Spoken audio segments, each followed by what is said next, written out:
ទៅបងប្អូនយើងដែលគាត់ comment មកខាងលើនេះហើយខ្ញុំចង់ចែកម្លែកជូនបងប្អូនដែរពាក់ព័ន្ធរឿង mixer M12 នេះហើយអ្វីដែលខ្ញុំចែកម្លែកហើយខ្ញុំបានបង្រៀនខ្ញុំមានវីដេអូមួយចំនួនបង្ហោះបង្ហាញជូនបងប្អូនជាច្រើនទៀតហើយបងប្អូនជួបអារម្មណ៍ទៀតពាក់ព័ន្ធរឿងរបៀបប្រើមិនចេះប្រើមានខ្ញុំអីកុំបារម្ភបាទមានខ្ញុំអីខ្ញុំអាចជំរាបប្រាប់បងប្អូនបានអាចបញ្យល់អាចនាំបងប្អូនទៅបានហើយមួយទៀតបងប្អូនមិនទៅសង្ស័យថាទិញរបស់ខ្ញុំមួយឈុតទាំងថ្ងៃទាំងអីណាបងប្អូនដឹកទាំងអ្នកភ្លេងខ្មែរមកទាំងអស់ក៏បានដែរខ្ញុំជួយ support បងប្អូននាំគ្នាលេងបើកធ្វើដូចមែនតែនដល់ក៏បានដែរបើកធ្វើលេងសេរីអីមកស្អាតមកបាទបងប្អូនមានធុងយកមកខ្ញុំជួយសេរីឲ្យហ្មងសេរីមកស្អាតសេវទុកសេវដាក់ flash ដាក់ computer អីទុកថ្ងៃក្រោយច្រឡំសេរីអីខុសយើងទាញមកវិញយើង call វាវិញបានយើងចង់និយាយថាបងប្អូន M12 ចំណុចពិសេសដែលខ្ញុំនៅតែនិយាយដដែលគឺនៅពេលដែលបងប្អូនសេរីខុសសេរីត្រូវអីបាត់ពីអ្វីដែលខ្ញុំសេរីអីបងប្អូន recall មកវិញបានទេ recall មកវិញបងប្អូនប្រើបានបាទតែកាលណាបងប្អូនប្រើស្រួលអញ្ចឹងបងប្អូនខ្ញុំគិតថាបងប្អូនពិបាកទេហើយអ្វីដែលស្រួលគឺហ្នឹងហើយបងប្អូនប្រើ mic analog ស្មាតទៅបងប្អូនគ្រាន់តែគ្រប់កណាត់ហ្នឹងលើកមកវិញគឺខុសសលេងដែរបាទវាខុសនេះខុសនោះតិចតួចទៅយើងតាមចំណាំចេះនេះទៅអញ្ចឹងណាបងប្អូនជំរាបសួរបងប្អូនសាថ្មីម្ដងទៀតបងប្អូនថ្ងៃនេះខ្ញុំមកបង្ហាញពី M12 ម្ដងទៀតចង់តបជាមួយនឹង comment បងប្អូនយើងម្នាក់គាត់បាន comment ថាបងគេថាភ្លេងខ្មែរយើងនេះដាក់អត់ត្រូវទេបាទគាត់ចង់បានន័យថាចេះភ្លេងខ្មែរសាក់ហើយបងគេដាក់អត់ត្រូវទេគាត់ថាខុសមកចប់ហ្មងតែសម្រាប់គាត់ថានៅតែល្អដដែលទេអញ្ចឹង comment គាត់នេះមិនខុសទេបងប្អូនcomment គាត់នេះគឺគាត់ចង់បានន័យថាគាត់ចង់ចែកម្លែកហើយនឹងបង្ហាញទៅបងប្អូនដែរពាក់ព័ន្ធរឿង comment នេះខ្ញុំសូមលើកឡើងបន្តិចបងប្អូនណាដោយសារតែបងប្អូនខាងភ្លេងខ្មែរយើងនិយាយមើលឲ្យឃើញទៅពួកគាត់អត់ជាត្រូវការនេះទេយល់មកគាត់អត់សូវចេះផ្នែក digital ហ្នឹងទេហើយគាត់ពិតជាពិបាកមែនតើហើយនៅពេលដែលគាត់ចង់ទិញយកទៅប្រើទៅគឺគាត់មានផលវិបាកតែមួយគឺគាត់ខ្លាចប្រើអត់កើតគាត់អត់ចេះប្រើគាត់ថាពិបាកអញ្ចេះពិបាកចុះប៉ុន្តែពីខ្ញុំវិញខ្ញុំចង់ឲ្យបងប្អូនយើងបាទឆ្នាំ2026ហើយបងប្អូនឯងអាប់ដេតបានហើយអញ្ចឹងពាក់ព័ន្ធរឿង mixer M12 គុណប្រយោជន៍គុណបាទគុណសម្បត្តិរបស់វាគឺអ្វីដែលបងប្អូនយកទៅប្រើរោងណាក៏អត់ខុសសលេងនេះខ្ញុំបានន័យថាបងប្អូនធ្វើហើយយើង set បែបនឹងប្រុសហើយយើង save វាទុកកាលណាបងប្អូន save វាទុកបានល្អហើយបងប្អូនមានអីមានធុងបោះបងប្អូនដោតតែ ampli ចូល mixer បាទ direct ក៏បានដែរអញ្ចឹងយើង save វាទុកហើយបងប្អូនអាច record សលេងពេលដែលបងប្អូនកំពុងតែច្រៀងលេងហ្នឹងបានទៀតបងប្អូនគ្រាន់តែមានកាមេរ៉ាទូរស័ព្ទទៅបងប្អូនថតជាមួយនឹង flash ជាមួយនឹង mixer ផ្ទាល់ទៅបានសលេងល្អពីរោះទៀតបងប្អូនភាគច្រើនគាត់ចង់បានសលេងល្អពីរោះប៉ុន្តែគាត់អត់សូវជាយកចិត្តទុកដាក់ចង់បានឧបករណ៍ល្អប្រើទេប៉ុន្តែពីខ្ញុំវិញបងប្អូនឈប់បារម្ភទៀតបងប្អូនខាងភ្លេងខ្មែរខ្ញុំនិយាយសម្ដៅទៅខាងភ្លេងខ្មែរមកវគ្គនេះអញ្ចឹងបងប្អូនឈប់បារម្ភទៀតបងប្អូនអាចប្រើបានជាមួយនឹង microphone 2ក្តាន4ក៏បានអាចារ្យទៅ2ទៅយើងមក2ក៏បានហើយសម្រាប់ឧបករណ៍យើងនឹង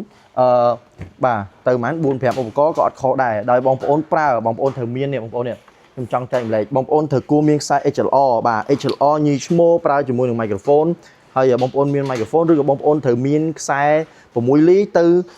XLR ញីដើម្បីអីពេលដែលបងប្អូនចង់ឲ្យប្រុសបងប្អូនត្រូវប្រើម៉ៃមួយឈុតទៀតមកបងប្អូនកុំប្រើ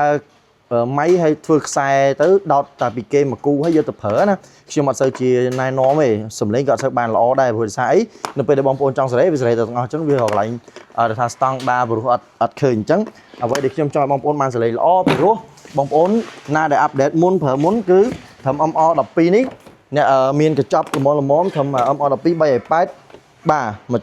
MR12 3.8ហើយបងប្អូនប្រើសម័យត្រឹម2ជាងនេះទៀតមកបងប្អូនបាទមួយឈុតនេះ Behringer ចឹងបងប្អូនអញ្ចឹងបងប្អូនអាចដឹងអានេះយើងអាចប្រើ scope បាទ scope ដៃបានយើងអាចប្រើជាមួយនឹងបាទ throw នេះបងប្អូននេះ throw បានបាទនេះយើងអាចដាក់បាទតាខេបានបងប្អូននេះបាទម៉ៃនេះយើងប្រើជាមួយតាខេក៏បានយើងវា 48V អញ្ចឹងវាជួយបាទជួយសលេងហើយ mixer យើងប្រើ 48V បានអញ្ចឹងបងប្អូនបាទហើយពាក់ព័ន្ធរឿងឧបករណ៍ផ្សេងៗទៀតយើងមានម៉ៃជាច្រើនបាទក្នុងនេះគឺសំខាន់គឺម៉ៃស្គរឯងប៉ុន្តែហេតុអីបានខ្ញុំនិយាយថាបងប្អូនយកទៅប្រើបានគឺខ្ញុំសាកប្រើហើយវាសំឡេងល្អហើយអាស្រ័យលើបងប្អូនសេរីឲ្យត្រូវទៀតបងប្អូនគ្រាន់តែដោតឲ្យត្រូវម៉ៃមកសឹងនិយាយបានថាបងប្អូនអត់នេះទេ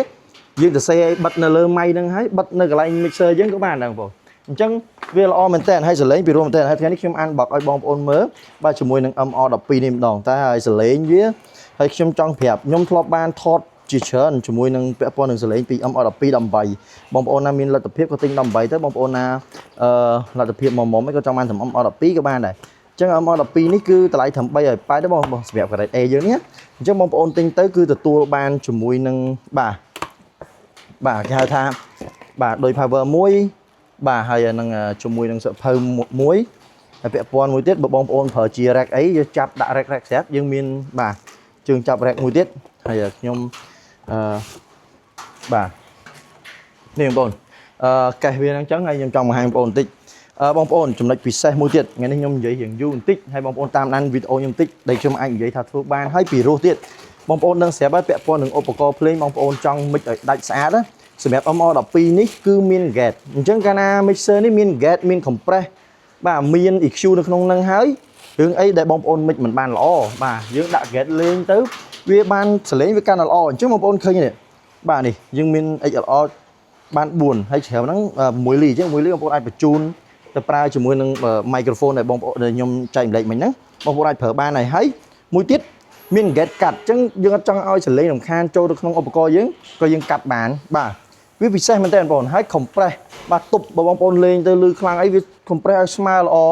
អញ្ចឹងបងប្អូនតែនិយាយថាចុះមើលថតមិនសលេងមិនបានចេញមកស្មើល្អបាទ M12 ធ្វើបានទៀតបងប្អូនហើយមួយទៀតនៅពេលដែលបងប្អូនសេរីព្រោះហើយបងប្អូនគាត់ដោតឲ្យដាក់ឲ្យបើកមកលេងរហូតគ្រប់ទីតាំងដែលបងប្អូនបើកធុងហើយនិយាយលេងហើយបងប្អូនអាចបញ្ជូនទៅខាង microphone ដូចថាឥឡូវយើងក្រុមភ្លេងខ្មែរយើងទៅយើងដោតរបស់យើងអញ្ចឹងចង់ឲ្យ microphone microphone micro ឆាងយើងនៅខាងលើឬយើងបញ្ជូនទៅបានទៀតយើងចែកឲ្យគេប្រើមកល្មមអាស្រ័យលើយើងសេរីទៀតបងប្អូនបាទអញ្ចឹង MR12 នេះមាន reverb delay ព្រោះមែនតើឆៃ reverb ខ្ញុំបញ្ជាក់បងប្អូនហេតុតែខ្ញុំនិយាយព្រោះចែកដាច់ទៀតចែកដាច់មែនបងប្អូនសម្រាប់ MR12 នេះបងប្អូនយក reverb មួយហើយមួយទៀត delay មួយបងប្អូនប្រើជាមួយអ្នកចម្រៀងផ្សេងសម្រាប់ឧបករណ៍បងប្អូនទៅធ្វើ reverb មួយផ្សេងទៀតដើម្បីកុំឲ្យវល់វែកជាមួយអ្នកចម្រៀងយើងនិយាយចឹងហ្មងណាឲ្យងាយយល់ជូនបងប្អូនអញ្ចឹងចំណុចនឹងហើយដែលខ្ញុំហ៊ាននិយាយថា MR12 ពិសេសមែនតើសម្រាប់បងប្អូនលេងភ្លេងខ្មែរបាទលេងភ្លេងខ្មែរដាក់កេះមួយរ៉ាក់មកទៅដល់ចាប់ដោតតែខ្សែចូលពុបជួយនាមអ្នកដៃជើងចាប់រឿងដាក់ជើងមកដាក់បាទអ្នកណាលេងអង្គុយអ្នកណាលេងឈរអ្នកណាលេងមិនបាទខ្ញុំឧទាហរណ៍ណាបងប្អូនយើងដាក់ជើងម៉ៃមកចាប់ឲ្យស្អាតមកលេងបានហ្មងព្រោះហ្មងបងប្អូនអញ្ចឹងខ្ញុំពេលនេះខ្ញុំគ្រាន់តែចង់បង្ហាញបងប្អូនហើយក្នុងន័យនេះគឺចង់ឲ្យបងប្អូនដែលចង់អាប់ដេតទៅរបស់បាទល្អមួយជំហានទៀតសម្រាប់ MR12 បាទគឺជួយបងប្អូនបាន 100% សម្រាប់អ្នកភ្លេងខ្មែរគឺលេងទៅព្រោះហើយបាទល្អហើយបងប្អូនអាចថតសលេងយកមកដាក់ជាមួយនឹងវីដេអូបងប្អូនបាន professional មែនតើអញ្ចឹងបងប្អូនខ្ញុំមានវីដេអូតែប៉ុណ្្នឹងទេហើយខ្ញុំចង់តប comment ទៅបងប្អូនយើងដែលគាត់ comment មកខាងលើនេះហើយខ្ញុំចង់ចែកម្លែកជូនបងប្អូនដែរពាក់ព័ន្ធរឿង mixer M12 នេះហើយអ្វីដែលខ្ញុំចែកម្លែកហើយខ្ញុំបានបង្រៀនខ្ញុំមានវីដេអូមួយចំនួនបង្ហោះបង្ហាញជូនបងប្អូនជាច្រើនទៀតហើយបងប្អូនជប់អារម្មណ៍ទៀតពាក់ព័ន្ធរឿងរបៀបប្រើមិនចេះប្រើមានខ្ញុំអីកុំបារម្ភបាទមានខ្ញុំអីខ្ញុំអាចជំរាបប្រាប់បងប្អូនបានអាចបញ្យល់អាចនាំបងប្អូនទៅបាទបានហើយមួយទៀតបងប្អូនមិនទិលសង្ស័យថាទិញរបស់ខ្ញុំមួយឈុតទាំងថ្ងៃទាំងអីណាបងប្អូនដឹកទាំងអ្នកភ្លេងខ្មែរមកទាំងអស់ក៏បានដែរខ្ញុំជួយ support បងប្អូននាំគ្នាលេងបើកធ្វើដូចមែនតែនដែរក៏បានដែរបាទបើកធ្វើលេងសេរីអីមកស្អាតមកបាទបងប្អូនមានធុងយកមកខ្ញុំជួយសេរីឲ្យហ្មងសេរីមកស្អាតសេវទុកសេវដាក់ flash ដាក់ computer អីទុកថ្ងៃក្រោយច្រឡំសេរីអីខុសយើងទាញមកវិញយើងខលវាវិញបានយើងចង់និយាយថាបងប្អូន MR12 ចំណុចពិសេសដែលខ្ញុំនៅតែនិយាយដដែលគឺនៅពេលដែលបងប្អូនសេរីខុសសេរីត្រូវអីបាត់ពីអ្វីខ្ញុំសេរីអីបងប្អូន recall មកវិញបាន recall មកវិញបងប្អូនប្រើបានបាទតែកាលណាបងប្អូនប្រើស្រួលអញ្ចឹងបងប្អូនខ្ញុំគិតថាបងប្អូនពិបាកទេហើយអ្វីដែលស្រួលគឺហ្នឹងហើយបងប្អូនប្រើ mic analog ស្មាតទៅបងប្អូនគ្រាន់តែគ្រប់កណាត់ហ្នឹងលើកមកវិញគឺខុសសលេងដែរបាទវាខុសនេះខុសនោះតិចតួចទៅយើងតាមចំណាំចេះនេះទៅអញ្ចឹងណាបងប្អូនអញ្ចឹងពីខ្ញុំវិញខ្ញុំលើកទឹកចិត្តឲ្យបងប្អូនដែលគាត់និយាយថាប្រើអត់កើតប្រើអត់បានកុំតន់អាថាអត់កើតនេះយើងនេះអត់កើតទេតែពិតមិនមែនវាអត់ត្រូវវាត្រូវតែយើងនេះដែលអត់ត្រូវទេយើងអត់ត្រូវយើងអត់ចេះអញ្ចឹងចំណុចនេះខ្ញុំចង់ណែនាំបងប្អូនឲ្យបងប្អូនប្រើហើយអាប់ដេតបងប្អូនទទួលបានសម្លេងល្អពីខ្ញុំសវណ្ណរិទ្ធសូមអរគុណបាទសូមជម្រាបលាបងប្អូនបាទត្រូវការអាចតាក់ទងជាមួយនឹង mixer នេះបានជាមួយខ្ញុំបាទអរគុណបាទ